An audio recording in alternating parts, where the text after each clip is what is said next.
Add my name to your property deed and investment accounts within 10 days, or I'm not walking down the aisle. Those words hit me like cold water on a Tuesday evening, for weeks before what I thought would be the happiest day of our lives. I stood in my downtown loft kitchen, still wearing my supervisor uniform from the water treatment facility, watching my fiancée Melody deliver this ultimatum with the confidence of someone who believed she held all the cards. The irony wasn't lost on me that this demand came just hours after I had spent my lunch break picking up her engagement photos from the print shop, the same photos she had posted across social media with captions about finding her forever person. I had spent 15 years building my career from entry-level technician to facility supervisor, carefully saving every dollar through night shifts, weekend overtime, and living below my means to purchase this converted warehouse loft in the Arts District. The $980,000 property represented not just my home, but my financial security and independence that I had worked relentlessly to achieve, including sacrificing countless social events and vacations that my peers had enjoyed while I focused on building something lasting. Melody sat at my granite breakfast bar, her engagement ring catching the light as she scrolled through her phone, apparently expecting me to immediately agree to her demands and start making calls to lawyers and financial advisors to arrange the property transfers she had outlined in what sounded like a rehearsed speech. She had even prepared a timeline, explaining how the documentation could be completed before our honeymoon if I acted quickly, as if my life's work was just paperwork to be shuffled around for her convenience. Instead, I walked calmly to my home office, the same space where I had spent countless evenings studying for my water treatment certifications and planning the budget that allowed me to purchase this place, pulled out my phone, and dialed the number for Grandview Reception Hall while she watched from the kitchen doorway with growing unease. I explained to the event coordinator that due to unforeseen circumstances involving fundamental incompatibility issues, I needed to cancel our $22,000 wedding reception booking scheduled for 4 weeks from Saturday, including the premium bar package, 3-course plated dinner, and upgraded lighting that Melody had specifically requested during our venue tour 3 months earlier. When they mentioned the cancellation policy that would forfeit our entire deposit, I requested they convert those funds into a credit for their sister company that specialized in luxury adventure travel experiences, specifically asking about remote wilderness expeditions that would be available for immediate booking. The coordinator, probably accustomed to wedding drama, professionally transferred me to their adventure travel division, where I spent the next 20 minutes discussing fishing seasons, lodge amenities, and transportation logistics while Melody stood frozen in the doorway like she was watching her carefully constructed future dissolve in real time. Within 30 minutes total, I had booked a 3-week solo fishing expedition to Alaska, complete with remote lodge accommodations accessible only by seaplane, guided river tours with professional fishermen who specialized in salmon and trout, and wilderness survival workshops that included everything from fire building to wildlife safety. Melody's confident expression slowly transformed into something between shock and panic as she realized her ultimatum had backfired in ways she never anticipated, her phone still clutched in her hand like she had been planning to document my capitulation for social media. The adventure coordinator confirmed my new booking for a departure date just 5 days away, explaining the packing requirements, weather expectations, and communication limitations of the remote locations, thanking me for choosing their wilderness division and wishing me an incredible experience in the Alaskan backcountry. I ended the call and looked directly at Melody, who was now gripping the doorframe like it was the only thing keeping her upright, her earlier confidence replaced by the dawning realization that her calculated power play had completely misfired. I told her that her 10-day deadline was now irrelevant since I had made my decision about our future together, and it didn't include transferring assets to someone who viewed our relationship as a business transaction rather than a partnership built on trust and mutual respect. The silence that followed was deafening, broken only by the distant hum of traffic from the Arts District below, the soft purring of her rescue cats in the living room, and the sound of Melody's rapid breathing as the full weight of her miscalculation became crystal clear. She had gambled our entire relationship on what she assumed was my desperation to marry her, never considering that I might value my principles and financial security more than her ultimatum, or that I had spent enough years building independence to walk away from anyone who threatened it. I walked past her to the kitchen, poured myself a glass of filtered water from the system I had installed myself during the loft renovation, and began researching Alaskan fishing regulations on my tablet while she remained motionless in the doorway, probably wondering how her carefully planned power play had resulted in her watching me plan a solo vacation instead of signing legal documents that would have given her access to everything I had worked to build. I met Melody 18 months ago at the annual Hearts for Paws charity fundraiser, a black tie event held at the downtown convention center to benefit local animal shelters across our metropolitan area. She was working as the volunteer coordinator, efficiently managing silent auction displays and coordinating with donors while wearing an elegant navy dress that made her stand out among the crowd of attendees who seemed more interested in networking than actually supporting the cause. I had attended the event primarily because my company sponsored several environmental charities, and I believed in supporting organizations that aligned with my values about responsible resource management and community stewardship, having allocated a portion of my annual bonus to charitable giving since my promotion to supervisor. Melody approached me during the cocktail hour, commenting on my company's donation to the Water Conservation Education Program, which led to a fascinating conversation about sustainable practices and environmental responsibility that lasted well past the dinner speeches and auction presentations. She seemed genuinely interested when I explained how water treatment facilities operated, asking thoughtful questions about filtration processes, chemical management protocols, and the environmental impact of various treatment methods that impressed me with her curiosity about subjects most people found boring or overly technical. By the end of the evening, I had not only won a weekend spa package during the silent auction, which I immediately donated back to be reauctioned for additional funds, but also secured her phone number and a promise to continue our conversation over coffee the following weekend at a location of her choosing. Our first official date was at a small cafe in the Arts District, just 3 blocks from my loft, where she arrived 15 minutes early and had already ordered us both coffee based on educated guesses about my preferences that turned out to be surprisingly accurate, demonstrating an attention to detail that I found both thoughtful and impressive. She told me about her background working with animal rescue organizations, her passion for helping abandoned pets find loving homes, and her ambitious dream of eventually opening a comprehensive pet rehabilitation center that would combine medical care with behavioral training, complete with partnerships with local veterinarians and professional animal behaviorists. I found myself drawn to her combination of compassion and practicality, the way she could discuss both the emotional rewards and significant financial challenges of nonprofit work with equal intelligence and insight, never romanticizing the difficulties while maintaining genuine enthusiasm for making a difference. She seemed charmed by my practical approach to finances and career development, asking detailed questions about my 15-year journey from entry-level technician to facility supervisor and expressing genuine admiration for my dedication to building something stable and lasting rather than chasing quick financial gains or career shortcuts. I had started at the water treatment facility straight out of college with a degree in environmental engineering, working night shifts and weekends while pursuing additional certifications in water quality management, chemical safety protocols, environmental compliance regulations, and municipal infrastructure maintenance that required thousands of hours of study and hands-on training. The promotion to supervisor came after years of consistently exceeding performance standards, implementing cost-saving efficiency improvements that saved the municipality over $200,000 annually, and completing a master's degree in public administration that I funded entirely through tuition reimbursement programs and personal savings rather than taking on educational debt. During those early years, I had lived in a modest one-bedroom apartment in a transitional neighborhood, driving a used Honda Civic that I maintained myself, cooking most of my meals at home with ingredients purchased in bulk, and avoiding the expensive entertainment and dining habits that my college friends indulged in while accumulating credit card debt.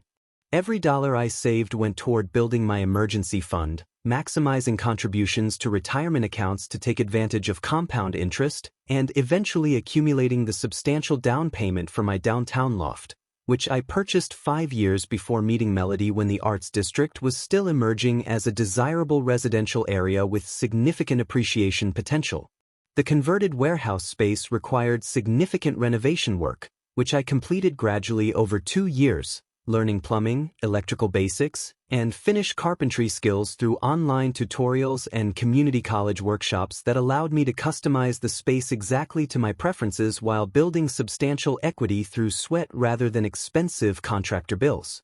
Melody moved into the loft after 8 months of dating when her shared apartment lease expired and her roommate decided to relocate for a job opportunity in another state, a transition that we discussed extensively before making the decision to ensure it was right for both of us financially and emotionally. She brought her carefully curated vintage furniture collection, including a beautifully restored 1950s dining set that she had refinished herself and several antique bookshelves that complemented my modern minimalist aesthetic perfectly, plus her 2 rescue cats, Duchess and Oliver, who quickly claimed the sunny window alcove as their permanent territory and seemed to approve of the upgrade in living accommodations. The transition felt natural and comfortable, with Melody contributing fairly to groceries and utilities while maintaining her own financial independence and professional commitments, something I respected and appreciated as evidence of her maturity and self-reliance rather than any expectation of being financially supported.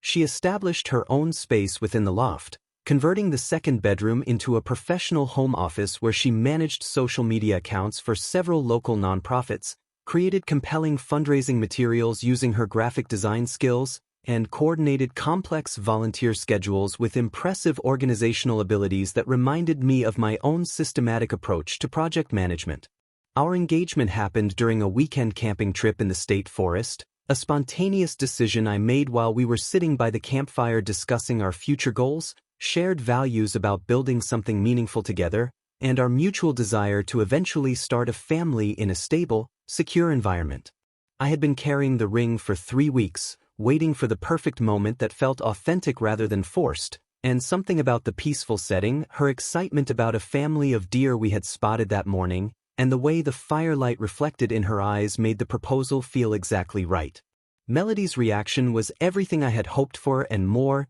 genuine tears of joy followed by enthusiastic acceptance, immediate phone calls to her parents and best friends to share the news, and excited planning conversations about our wedding timeline and future plans that continued throughout the remainder of our camping weekend. The trouble began subtly during our 3rd weekly family dinner at Melody's parents' suburban home, when her mother Iris started inserting herself into conversations about our wedding planning and financial arrangements with the persistence of someone conducting a professional interrogation disguised as motherly concern. Iris had recently finalized her 3rd divorce, a messy 18-month separation that involved considerable legal fees, property disputes, and accusations of financial deception, leaving her bitter about men in general and suspicious of any relationship where women weren't explicitly protected through comprehensive legal documentation. She had a habit of dominating dinner conversations with increasingly dramatic stories about friends, neighbors, and acquaintances whose husbands had supposedly betrayed them financially,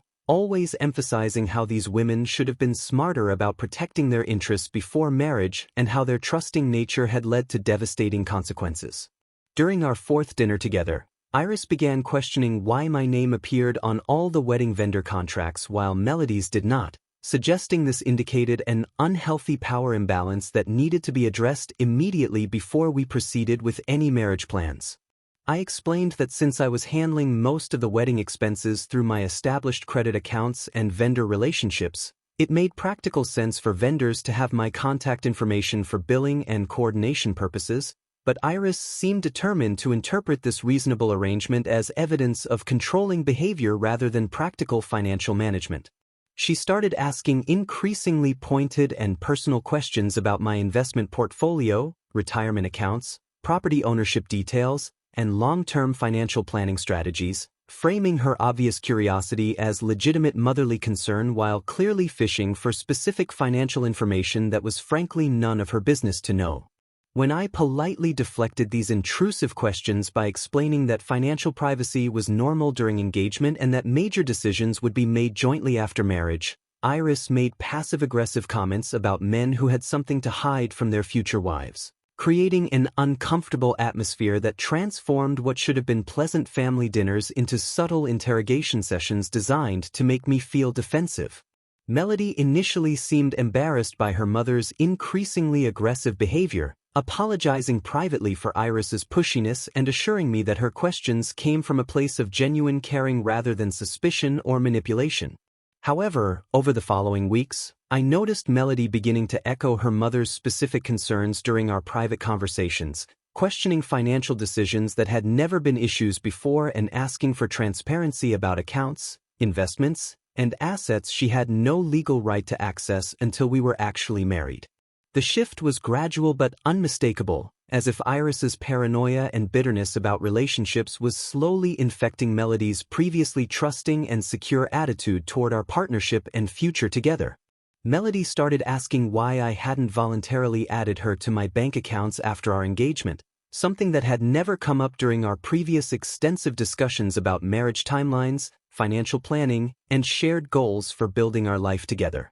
When I explained that combining finances was typically something responsible couples did after marriage rather than during engagement, she responded with arguments and concerns that sounded suspiciously similar to her mother's previous statements about protecting yourself before it's too late and ensuring security through legal documentation. Iris shared increasingly elaborate and emotionally manipulative stories during our family dinners about acquaintances whose marriages had ended in complete financial disaster, always concluding with pointed looks directly at me and none too subtle suggestions that smart, educated women demanded concrete security before walking down the aisle with any man. She told us detailed stories about her friend Patricia, whose husband allegedly hid significant assets during their divorce proceedings, and her cousin Rebecca, who supposedly discovered her husband's secret gambling debts and credit obligations only after they were legally married and financially entangled beyond easy separation. These carefully crafted stories always concluded with Iris dramatically emphasizing how these women could have completely protected themselves if they had simply insisted on total transparency and comprehensive legal protection before marriage, rather than trusting their partner's promises about future financial cooperation. The pressure escalated significantly when Iris suggested that couples who were truly committed to each other and serious about building a lasting partnership would have absolutely no problem making significant tangible gestures to prove their dedication, specifically mentioning property transfers and account access as concrete evidence of genuine love and long-term commitment rather than empty promises. She began making increasingly direct comments about how my apparent reluctance to share detailed financial information suggested I wasn't as emotionally invested in the relationship as Melody deserved from a future husband, systematically creating doubt and insecurity where none had existed before her interference. After my wedding cancellation and Alaska booking, Melody disappeared for an entire week, staying at Iris's suburban home while they undoubtedly plotted their next strategic move in what had clearly transformed from a relationship dispute into a calculated campaign to gain access to my assets through legal intimidation and manipulation. I continued my normal work routine at the water treatment facility, managing daily operations, supervising my team of technicians, and preparing comprehensive handover documentation for my upcoming 3-week vacation, while occasionally wondering what legal machinations were being orchestrated in Iris's living room during their extended mother-daughter strategy sessions. On Tuesday morning of the following week, I arrived home from work to find a certified mail notice from my building's front desk, indicating that someone had attempted to deliver legal documents requiring my signature during business hours when I was obviously at work managing municipal water treatment operations. I retrieved the envelope that afternoon, immediately recognizing the return address of Sterling and Associates, a family law firm located in the same suburban area where Iris lived, strongly suggesting she had recommended this particular legal representation based on her recent experience with divorce proceedings and property disputes. The formal legal notice was professionally prepared on official letterhead with intimidating language designed to suggest immediate compliance was required, claiming that Melody deserved immediate co-ownership of my downtown loft due to her 18-month residency period and what they described as significant domestic contributions to the property's maintenance, improvement, and overall value enhancement through her presence and participation. The letter detailed an elaborate and creative legal theory suggesting that her presence in the loft, combined with her financial contributions to utilities, groceries, and general household management responsibilities, had somehow created an implied partnership that entitled her to substantial ownership rights regardless of whose name appeared on the original purchase documents, mortgage paperwork, and property tax records. Their legal argument continued by boldly demanding 45% ownership of the loft property, which they claimed represented fair compensation for her domestic labor, household management contributions, and the opportunity cost of not pursuing alternative housing arrangements during our cohabitation period that could have resulted in building her own equity. The demands escalated far beyond property ownership to include immediate access to my retirement accounts, investment portfolios, and personal savings accounts that had been accumulated entirely through my personal labor and careful financial management over the 15 years since college graduation, suggesting that our relationship had created some form of financial partnership that entitled her to assets she had never contributed to building. They threatened immediate litigation within 7 business days if I didn't comply with their comprehensive demands, claiming they had assembled substantial evidence of financial manipulation and emotional coercion that would support their case in family court proceedings and result in even larger financial settlements if pursued through formal legal channels. The letter concluded by suggesting that prompt compliance with what they characterized as reasonable requests would avoid the substantial legal costs, extended court battles, and public embarrassment that would inevitably result from fighting over what they presented as straightforward property rights issues with obvious legal merit. I immediately contacted my attorney Craig Williamson, an experienced real estate and contract lawyer I had used during my original loft purchase 5 years earlier, forwarding him the legal documents via secure email and requesting an emergency consultation to discuss appropriate response strategies and legal options. Craig reviewed the Sterling and Associates letter during our phone conversation that evening, occasionally chuckling at what he described as creative but ultimately groundless legal theories that demonstrated more ambition than actual legal merit, precedent support, or realistic chance of success in court proceedings. He explained that Melody's residency in my property, regardless of duration or domestic contributions, created absolutely no automatic ownership rights under state property law, especially since she had never contributed to mortgage payments, property taxes, insurance premiums, or major maintenance expenses that would indicate any legitimate joint ownership intentions or agreements. Craig's response letter, delivered to Sterling and Associates within 48 hours via certified mail and email, was a masterpiece of legal precision that systematically dismantled their arguments while presenting powerful counterclaims that effectively shifted the entire power dynamic in my favor and exposed their client's position as legally untenable. His response included a meticulously calculated invoice for $48,500 in fair market rent for Melody's occupancy of my premium downtown property over the 18-month cohabitation period, based on comprehensive research of comparable rental rates for similar loft apartments in the Arts District with equivalent square footage and amenities. The legal response also included detailed documentation of my sole ownership through original purchase records, complete mortgage payment history, property tax payment records, insurance policy documentation, and improvement receipts that clearly established my exclusive legal rights to the property without any valid claims or encumbrances from unauthorized occupants making false ownership assertions. I returned from work Thursday evening to find Melody and Iris systematically packing belongings from my loft while Iris directed the entire operation like a military commander conducting a strategic retreat, barking specific orders about wrapping fragile items carefully and organizing boxes by room designation for efficient transport. The scene reminded me of watching disaster relief teams evacuate valuable supplies before an approaching hurricane, except in this case they were treating my home like enemy territory that needed to be stripped of resources before abandoning their position and retreating to safer ground. Iris immediately launched into a carefully rehearsed speech about emotional manipulation and financial abuse, claiming I had deliberately isolated Melody from her support network to maintain complete psychological control over her decisions, independence, and future security options. She accused me of systematically using my financial stability as a weapon to coerce Melody into an unequal relationship where she had no legal protections, independent security, or ability to leave if circumstances became intolerable, painting me as some kind of predatory manipulator who had specifically targeted a vulnerable woman for long-term exploitation.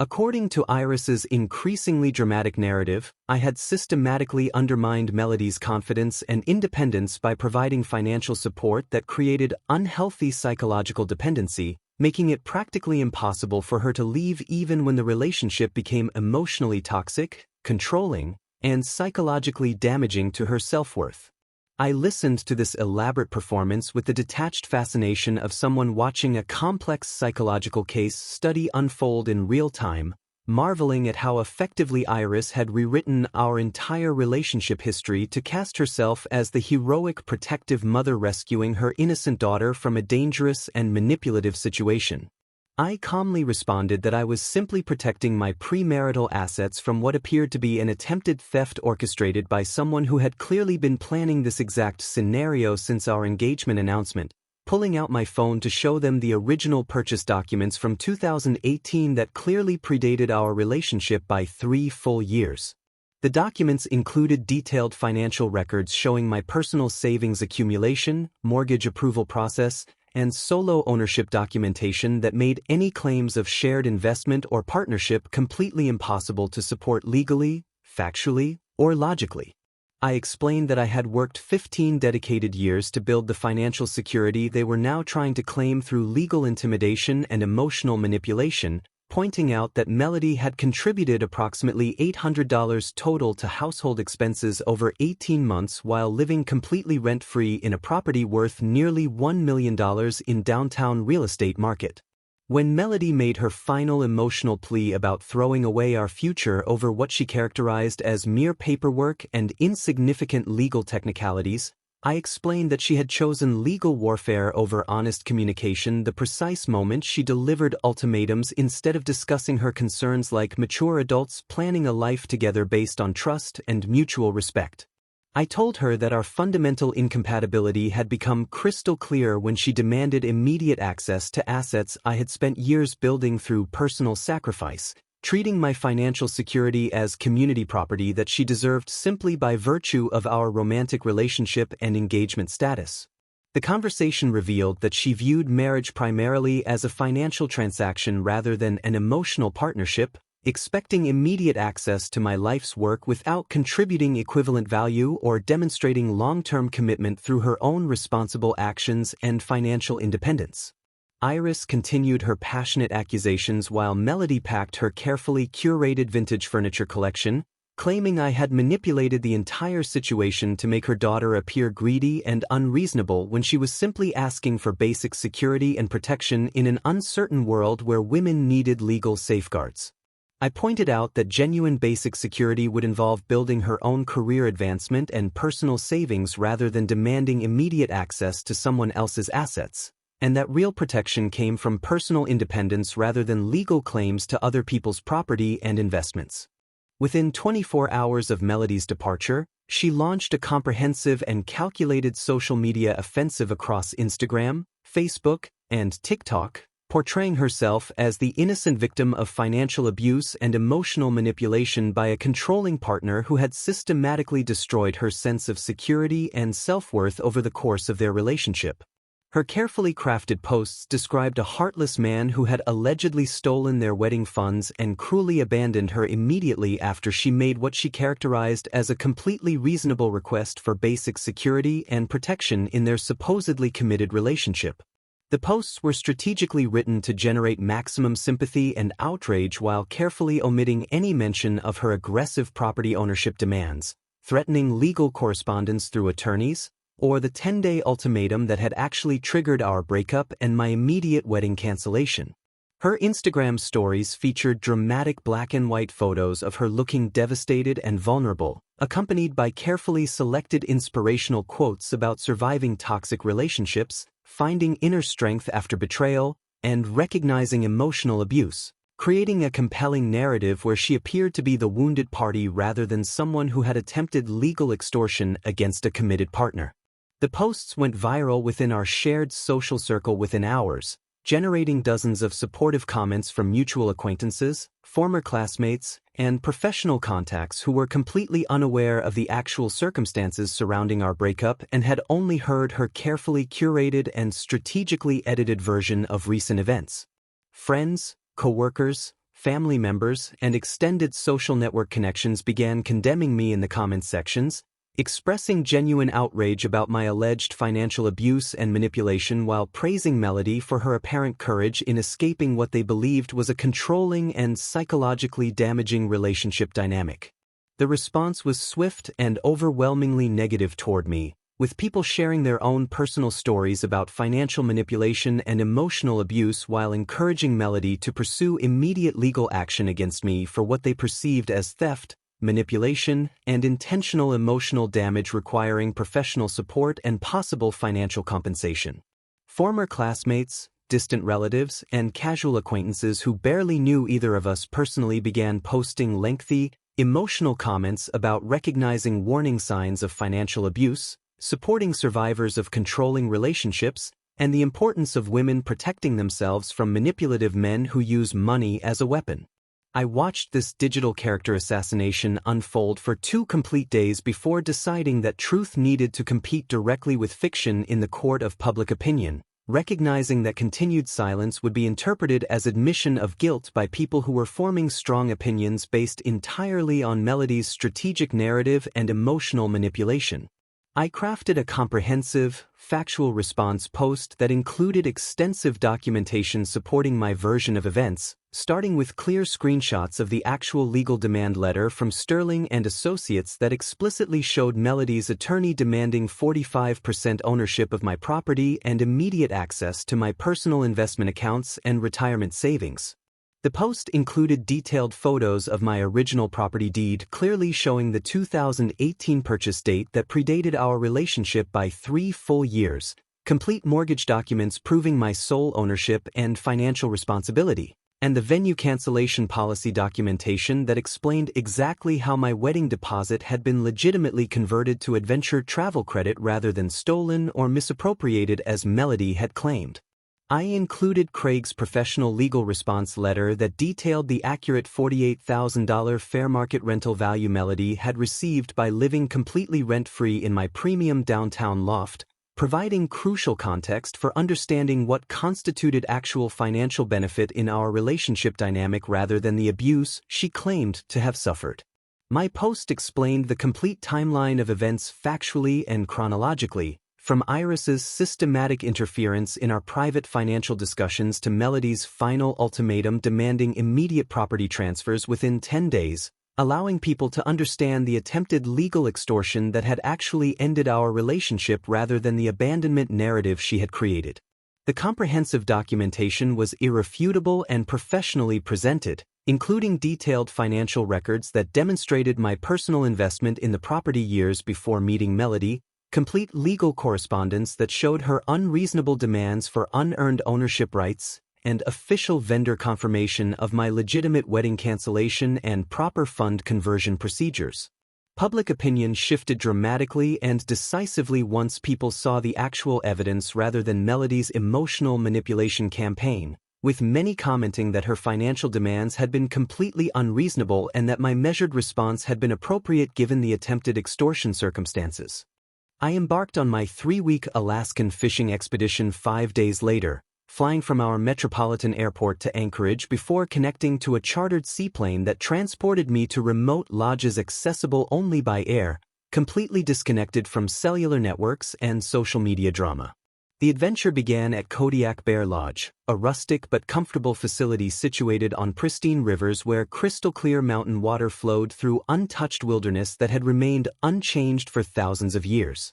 I spent my first week learning advanced fly fishing techniques from experienced guides who had worked these waters for decades, mastering the art of reading river currents and identifying the precise locations where salmon gathered during their spawning runs upstream. The physical demands of wading through fast-moving water while maintaining perfect balance and casting accuracy provided exactly the mental focus I needed to process recent events while building new skills that required complete concentration and presence in the moment. My guide Jake, a weathered Alaskan native with 30 years of wilderness experience, taught me to recognize subtle signs of fish movement beneath the surface and adjust my technique based on water temperature, weather conditions, and seasonal migration patterns that determined fishing success. I caught my first salmon on day 3, a magnificent 20-pound Chinook that fought with incredible strength and determination, providing a rush of accomplishment that reminded me why personal achievement felt so much more satisfying than unearned benefits demanded through legal threats.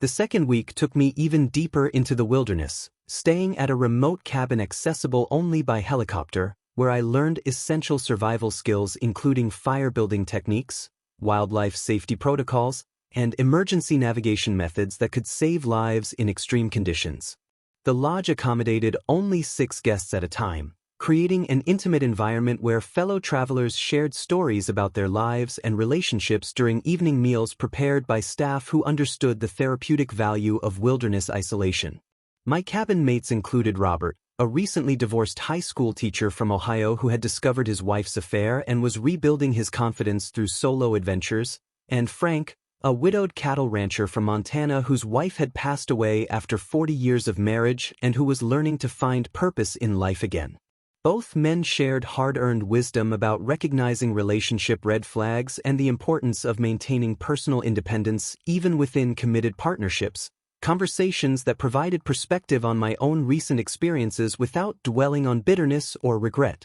Robert told me about warning signs he had missed during his marriage, including his ex-wife's gradual escalation of financial demands and her systematic isolation of him from friends who might have questioned her behavior, patterns that sounded remarkably similar to Iris's manipulation tactics with Melody. Frank shared stories about his late wife's approach to marriage as a true partnership where both people contributed according to their abilities and supported each other's individual goals rather than viewing the relationship as a path to financial security or social advancement. Through mutual friends back home, I learned that Melody had moved back into Iris's suburban home and was claiming severe emotional trauma from what she characterized as my betrayal and abandonment, while simultaneously reportedly dating someone new within 2 months of our breakup. The irony of her rapid romantic recovery while claiming lasting psychological damage was not lost on me, confirming that her social media campaign had been strategic manipulation rather than genuine emotional devastation requiring time to heal. Reports indicated she was struggling financially without my support, having grown accustomed to a lifestyle that required significantly more income than her volunteer coordinator position provided, leading to credit card debt and requests for financial assistance from friends and family members. The northern lights appeared on my final week, dancing across the Arctic sky in brilliant green and blue formations that created a natural light show more spectacular than any man-made entertainment I had ever witnessed.